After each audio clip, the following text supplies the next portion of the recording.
सोचो, एक इंसान बनने के लिए तुम्हारी बॉडी ने एक रेस जीती है 300 मिलियन सेल्स के अगेंस्ट।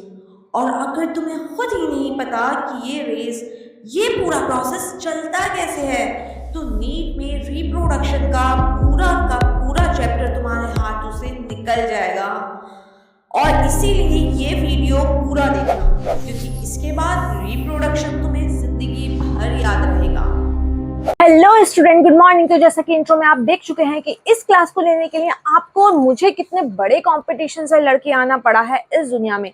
बिल्कुल वैसे ही कंपटीशन को लड़ेंगे भी और जीतेंगे भी हम नीट में और सिलेक्शन भी हासिल करेंगे। तो उसके लिए जल्दी से हम चलते हैं और बढ़ते हैं टॉपिक की तरफ। तो आज का हमारा टॉपिक है ह्यूमन रिप्रोडक्शन। जैसे कि आपने देखा भी है, अपने इंट्रो में देख चुके हैं। तो सबसे पहले अगर हम ह्यूमन रिप्रोडक्शन की बात करें तो इसमें वर्ड आता है रिप्रोडक्शन। रिप्रोडक्शन का मतलब क्या होता है? तो रिप्रोडक्शन का मतलब होता है, री का मतलब होता है दोबारा से, री का मतलब क्या होता है? दोबारा से या फिर अगेन। अगेन प्रोडक्शन होना, मतलब किसी भी एनिमल से दोबारा से एक एनिमल बनना क्या कहलाता है? रिप्रोडक्शन कहलाता है। किसी भी एक एनिमल से दोबारा से एक एनिमल का फॉर्मेशन होना क्या कहलाता है? हमारा रिप्रोडक्शन कहलाता है। वहीं रिप्रोडक्शन में एक एनिमल अपनी जैसी ही ऑफस्प्रिंग, अपने जैसी एक संतान को जन्म देता है। किसको जन्म देता है? अपने जैसी ही एक संतान को जन्म देता है। ये हमारा रिप्रोडक्शन का मतलब होता है। और हम इस टॉपिक में ह्यूमन रिप्रोडक्शन से रिलेटेड पढ़ने वाले हैं। मतलब कि ह्यूमन अपने बच्चे कैसे देता है, किस किस प्रोसेस से देता है, उसमें कौन कौन सी क्रियाएं होती हैं, क्या क्या रिएक्शंस होती हैं, किस तरह के हार्मोन्स होते हैं, ये सारी चीजें हम इस चैप्टर में कवर करने वाले हैं। तो इसमें है कि हमें जरूरत क्यों पड़ती है, ऐसा क्या हुआ कि हमें रिप्रोडक्शन की जरूरत पड़ी? सबसे पहली चीज तो ये है, तो इस दुनिया में जनरेशन, पॉपुलेशन की कंटिन्यूटी बनाने के लिए, मतलब हमेशा से ही कंटिन्यूटी बनी रहे, जनरेशंस बनी रहे, लोग इस दुनिया में बन रहे, रिप्रोडक्शन का एक मेन इंपॉर्टेंट पार्ट है। भले ही वो हमारी लाइफ प्रोसेस का एक इम्पॉर्टेंट पार्ट ना हो, जिंदा रहने के लिए मेरे लिए रिप्रोडक्शन जरूरी नहीं है, लेकिन इस दुनिया में पॉपुलेशन बनाए रखने के लिए, पॉपुलेशन की कंटिन्यूटी बनाए रखने के लिए रिप्रोडक्शन एक इम्पॉर्टेंट पार्ट है। तो जैसे कि हमने दे रखा है कंटिन्यूटी ऑफ जनरेशंस की कंटिन्यूटी बनाए रखने के लिए। तो ह्यूमन के अंदर जो रिप्रोडक्शन होता है वो कैसा होता है? सेक्सुअल लेवल पे होता है। कैसा होता है? सेक्सुअल लेवल पे होता है।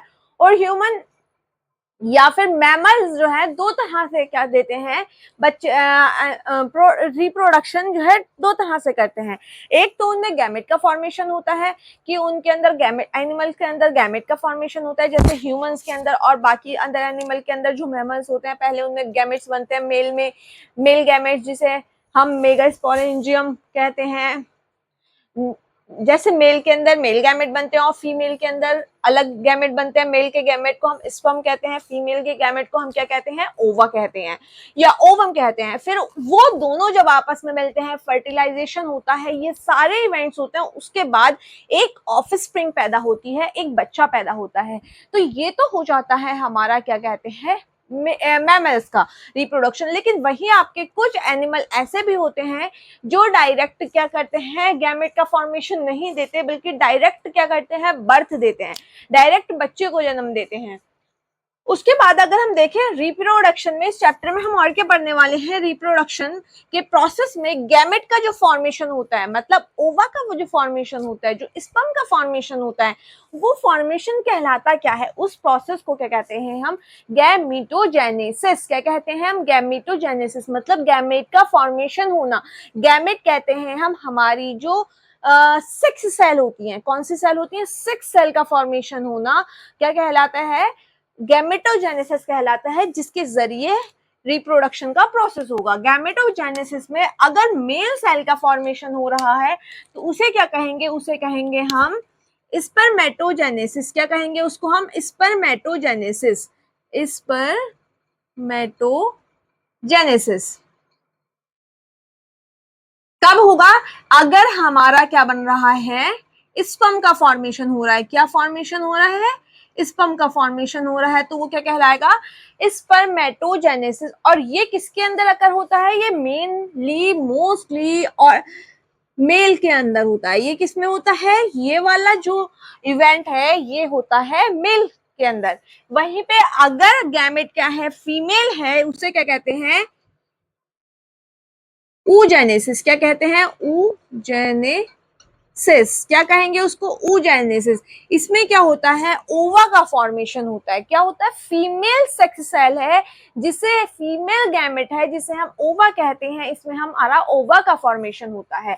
और जब ये दोनों मेल एंड फीमेल सेल्स बनती हैं और बनके मिलती हैं तो एम्ब्रियो का फॉर्मेशन होता है जिसे हम फर्टिलाइजेशन कहते हैं। उस इवेंट को क्या कहते हैं? हम फर्टिलाइजेशन इवेंट कहते हैं, जो कि हम देखेंगे। तो सबसे पहले तो हम पढ़ने वाले हैं गैमेटोजेनेसिस की, किस तरह से हमारा स्पर्मेटोजेनेसिस होता है, स्पर्म का फॉर्मेशन होता है, और किस तरह से हमारा oogenesis होता है, ओवा का फॉर्मेशन होता है। उसके बाद रिप्रोडक्शन में ओवा फॉर्मेशन हो गया, स्पर्म फॉर्मेशन हो गया, मेल बॉडी के अंदर बना स्पर्म, और फीमेल बॉडी के अंदर बना क्या? हमारा ओवा, जिसे हमने ओवम कहा। अब क्या? अब इसके बाद ये दोनों क्या होंगे? मिलेंगे। मिलेंगे कैसे? ये फर्टिलाइजेशन इवेंट हैपन कैसे होगा? अब हम वो देखते हैं। वो उसमें सबसे पहले इंसीमेशन, इसे क्या कहते हैं? इंसीमेशन। इंसीमेशन हम किसे कहेंगे? इंसीमेशन कहते हैं जब हमारा जो स्पर्म है वो फीमेल की बॉडी के अंदर जाकर के इंसर्ट होता है, फीमेल सेक्स सेल के अंदर जाकर के मिलता है, उस प्रोसेस को, उस इवेंट को कहते हैं हम इंसीमेशन। क्या कहते हैं? उस इवेंट को इंसीमेशन कहते हैं। When sperm cell met with ova, met with ova, जब हमारा स्पर्म सेल ओवा से मिलेगा तो वो क्या कहलाएगा? वो हमारा कहलाएगा इंसीमेशन। इंसीमेशन कहलाएगा। उसके बाद जब ये दोनों आपस में मिले, मिलने के बाद ये जो स्पर्म है ये हमारा ओवा के अंदर जाने की कोशिश करेगा। कहाँ जाने की कोशिश करेगा? ओवा के अंदर जाने की कोशिश करेगा, और ये अपना न्यूक्लियस के अंदर डाल भी देगा, इसके अंदर चला भी जाएगा। जिस इवेंट में एग और ओवा का स्पर्म का न्यूक्लियस आपस में मिलेंगे,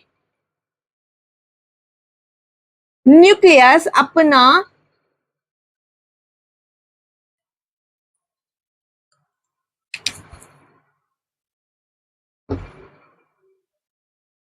न्यूक्लियस क्या करेगा? अपना वो सॉरी स्पर्म क्या करेगा? अपना न्यूक्लियस ओवा के अंदर रिलीज कर देगा। उस कंडीशन को क्या कहते हैं हम? फर्टिलाइजेशन। क्या कहेंगे हम? उस इवेंट को कहेंगे फर्टिलाइजेशन। जिस इवेंट में स्पर्म अपना न्यूक्लियस ओवा के अंदर रिलीज कर देता है उस इवेंट को कहते हैं हम फर्टिलाइजेशन। मतलब अब एग क्या हो चुका है? फर्टिलाइज्ड हो चुका है। अब एग के अंदर स्पर्म का फॉर्मेशन, स्पर्म का न्यूक्लियस आ चुका है। अब एग आगे की इवेंट्स को परफॉर्म करेगा, जो कि एक ऑफ स्प्रिंग या एक चाइल्ड के फॉर्मेशन के लिए बहुत ज्यादा जरूरी होते हैं। फिर उसके बाद आता है इम्प्लांटेशन। मतलब ये जो एग है बाद में जाकर के क्या बनेगा? ये एम्ब्रियो में चेंज हो जाएगा। ये क्या बनेगा? हमारा एम्ब्रियो बनाएगा। फिर एम्ब्रियो से जाइगोट बनेगा, जाइगोट से हमारा इस तरह से आगे ब्लास्टोसाइट्स बनेंगे, और वो ब्लास्टोसाइट जाके जो फीमेल की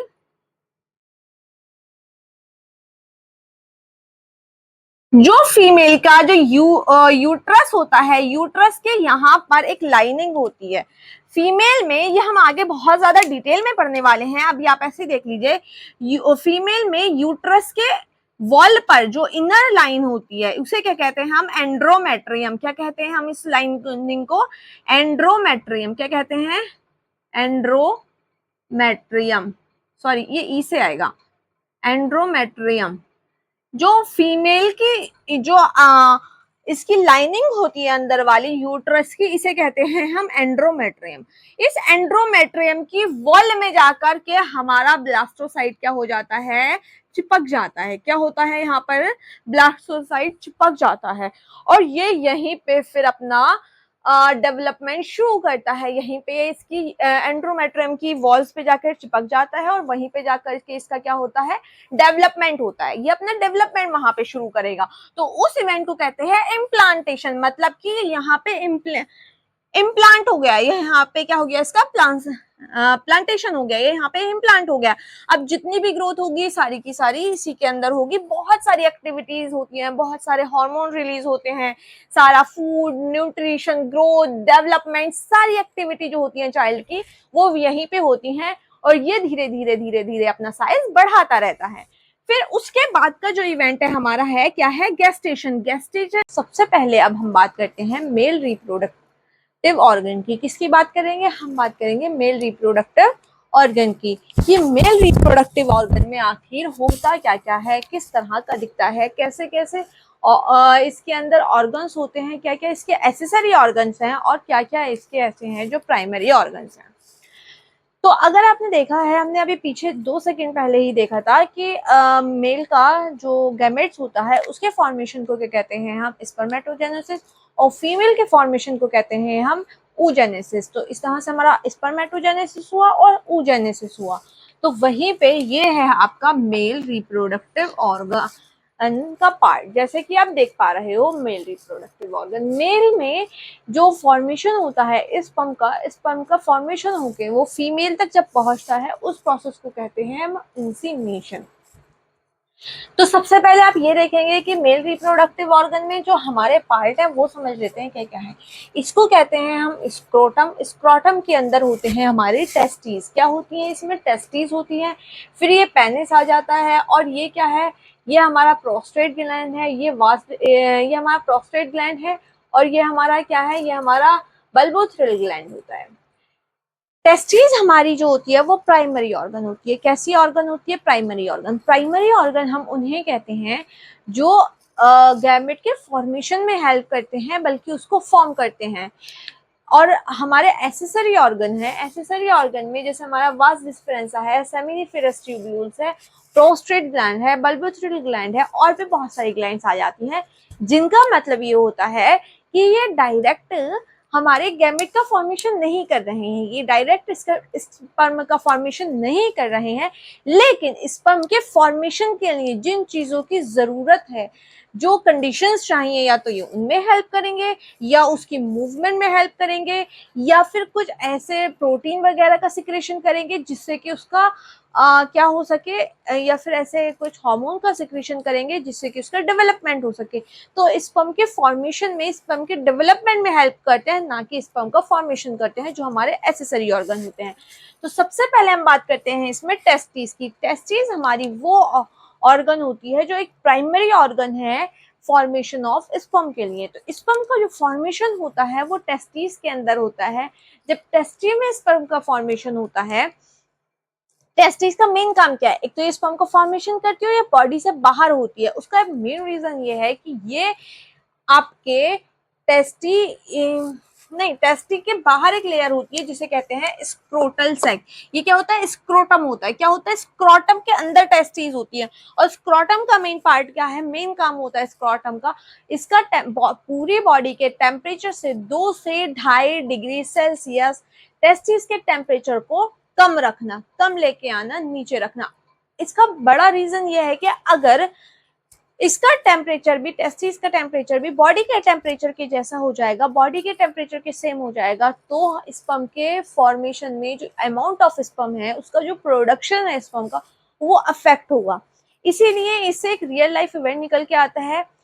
जो लोग बहुत ज़्यादा टाइट जीन्स पहनते हैं, अपने अंडरगारमेंट्स बहुत टाइट पहनते हैं, उनके अंदर भी जो स्पर्म का फॉर्मेशन है उसमें अफेक्ट होता है, अमाउंट ऑफ स्पर्म में भी अफेक्ट होता है। और ये कोई मिथ नहीं है, ये एक एनसीईआरटी में लिखा हुआ साइंटिफिक फैक्ट है। नेक्स्ट, उसके बाद अगर हम देखते हैं, हमारा टेस्टिस के बाद अगर हमारी बात आती है,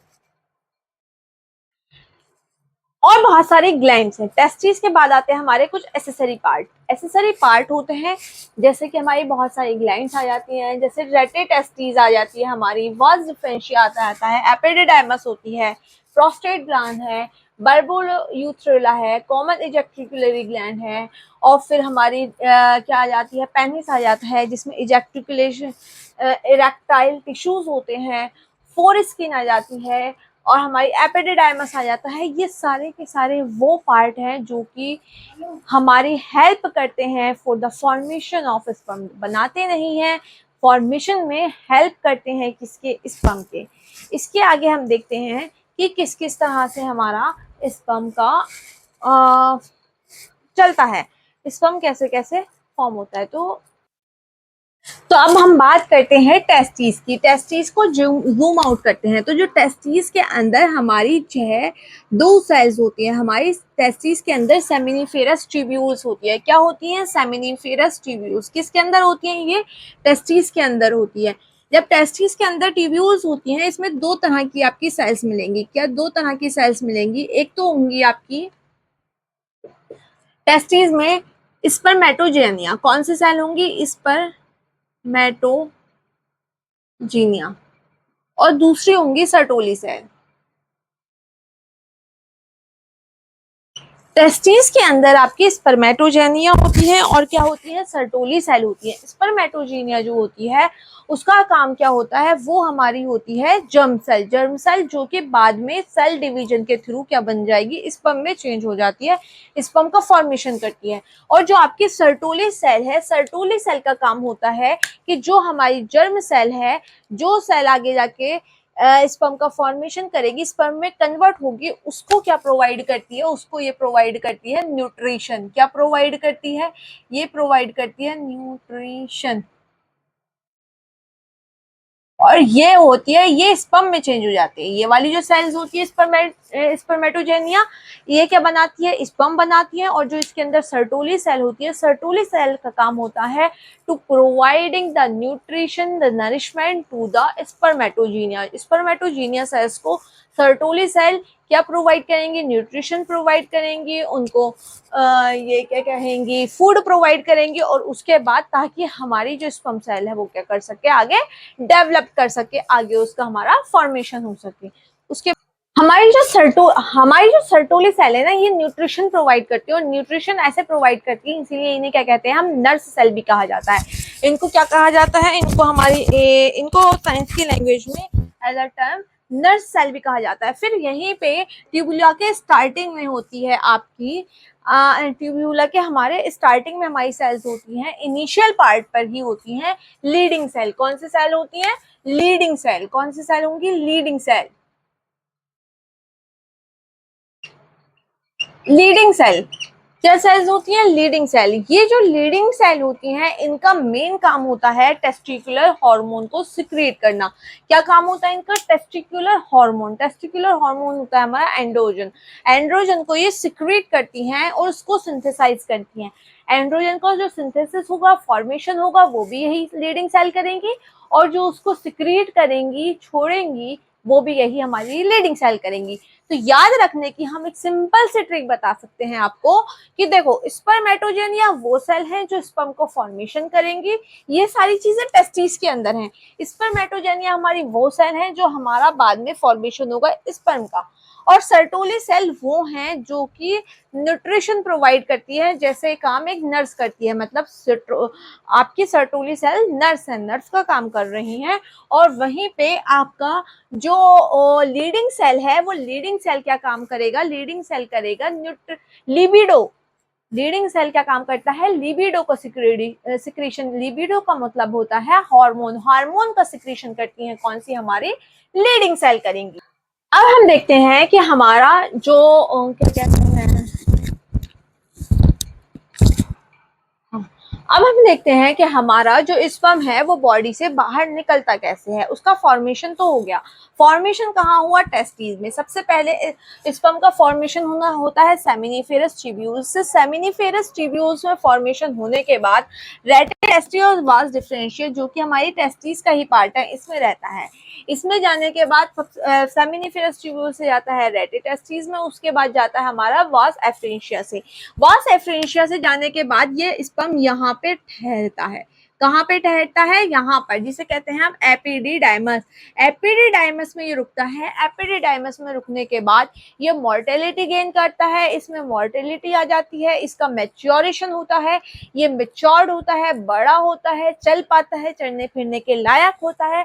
फिर उसके बाद कहाँ जाता है? ये वास डिफरेंशिया में जाता है। ये जो वास डिफरेंशिया बन रही है आपकी, ये कहाँ जाएगा? वास डिफरेंशिया में जाएगा। कहाँ जाएगा ये? इस वास डिफरेंशिया में जाता है, जो कि हमारी यूरिनरी ब्लैडर को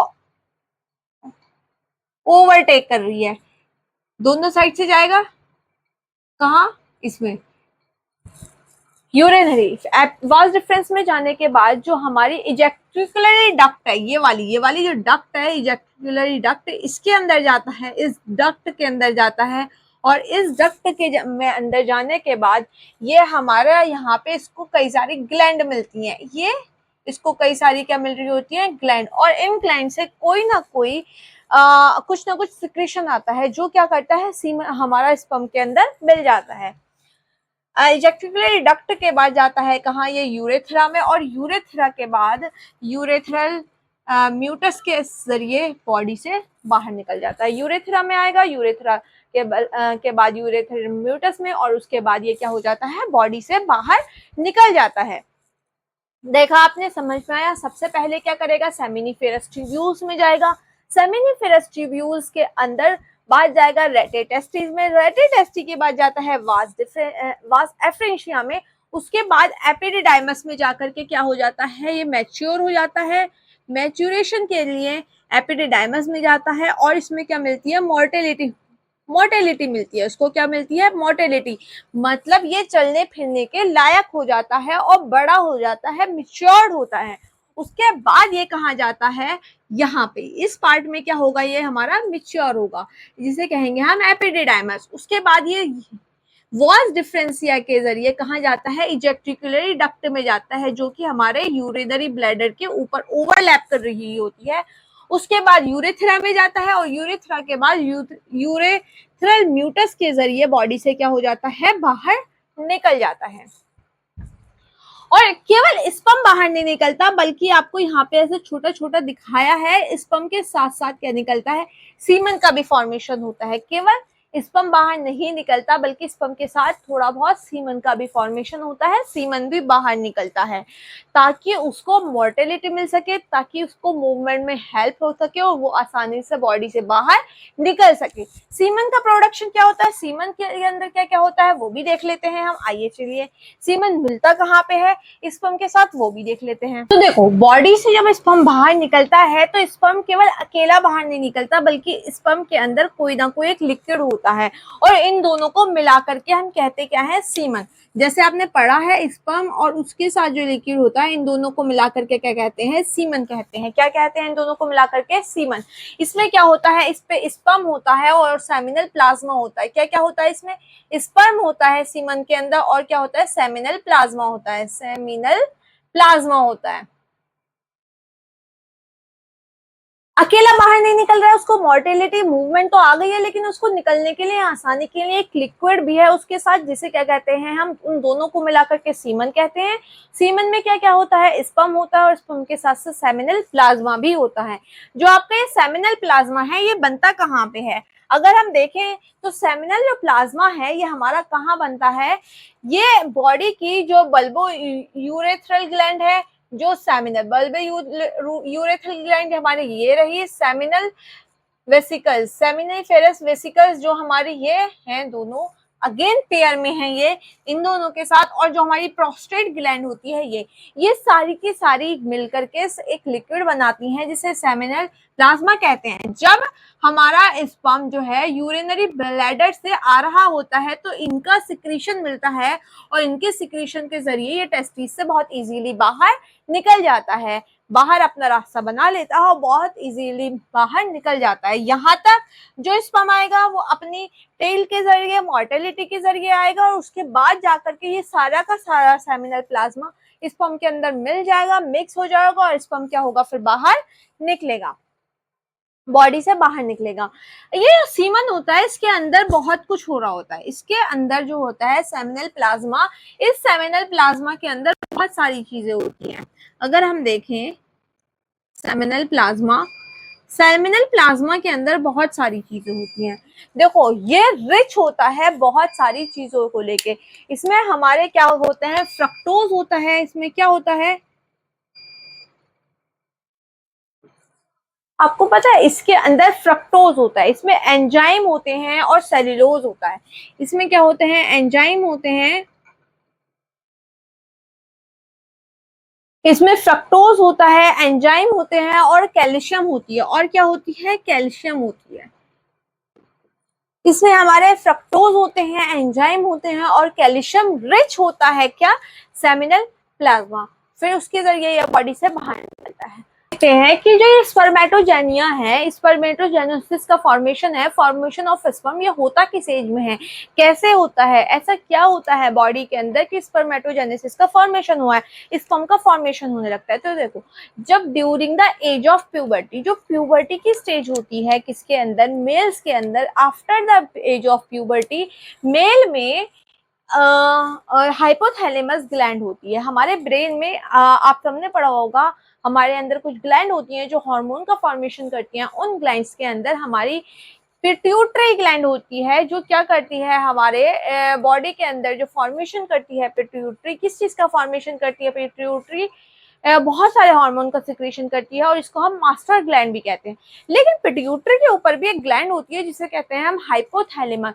और वो हाइपोथैलेमस जो ग्लैंड होती है वो फॉर्मेशन कर रही होती है, वो सिग्नल दे रही होती है, हार्मोन्स को मास्टर करती है। वो किसको? पिट्यूटरी ग्लैंड को। पिट्यूटरी ग्लैंड को ऑर्डर देती है through the signal, through the hormones, और उसको बताती है उसको कब कौन सा हार्मोन सिक्रीट करना है to the respective organ.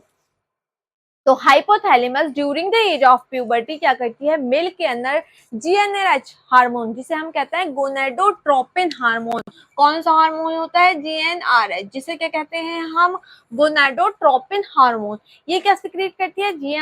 GnRH secrete करती है गोनाडोट्रोपिन हार्मोन।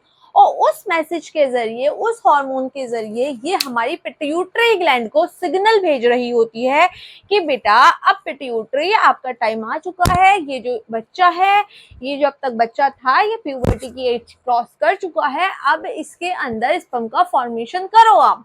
ठीक है, तो अब वो क्या करती है? गोनाडोट्रोपिन हार्मोन हाइपोथैलेमस से कहा जाता है सारी इंफॉर्मेशन, सारे इंस्ट्रक्शन लेकर के पिट्यूटरी ग्लैंड में।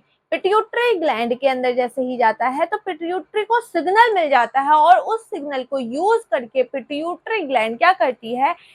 अपने अंदर से दो हार्मोन का सिक्रेशन करती है। कितने हार्मोन का सिक्रेशन करती है? दो हार्मोन का। और उन दो हार्मोन में कौन होते हैं? एक एलएच हार्मोन होता है और एक क्या होता है? FH hormone. एक क्या होता है? हमारा एलएच हार्मोन होता है और एक क्या होता है? हमारा एफएच हार्मोन। एक लीडिंग सेल के लिए होता है और एक दूसरा कौन सा होता है? सर्टोली सेल के लिए। जैसे ये जो हमारी लीडिंग सेल थी, लीडिंग सेल के लिए कौन सा हार्मोन होता है? LH hormone.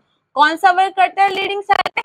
LH hormone. हमने देखा था ना, लीडिंग सेल क्या कर रही थी? स्पर्म के फॉर्मेशन के लिए सिक्रेट कर रही थी हमारा हार्मोन।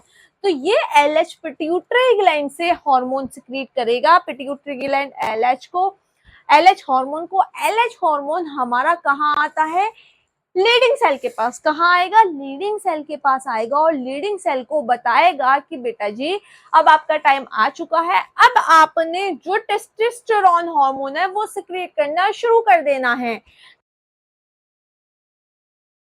टेस्टोस्टेरोन को सिक्रीशन कर देगी जो कि स्पर्म के फॉर्मेशन में हेल्प करता है और एक मेन भूमिका निभाता है स्पर्म के फॉर्मेशन में।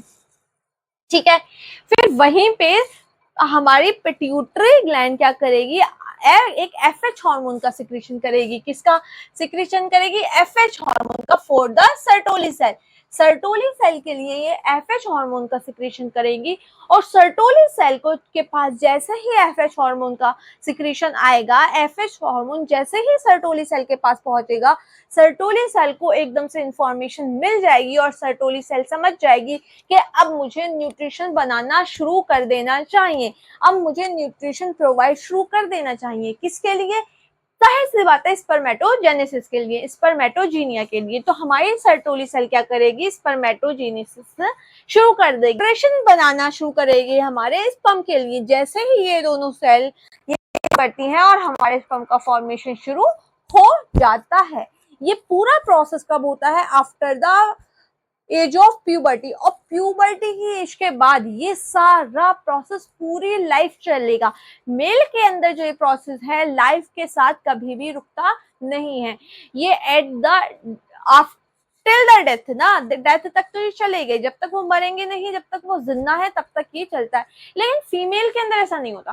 फीमेल के अंदर क्या होता है, फीमेल के अंदर जो आपका फॉर्मेशन होता है वो केवल कुछ एक सर्टेन एज होती है तब तक होता रहता है ओवा का फॉर्मेशन, और उसके बाद रुक जाता है।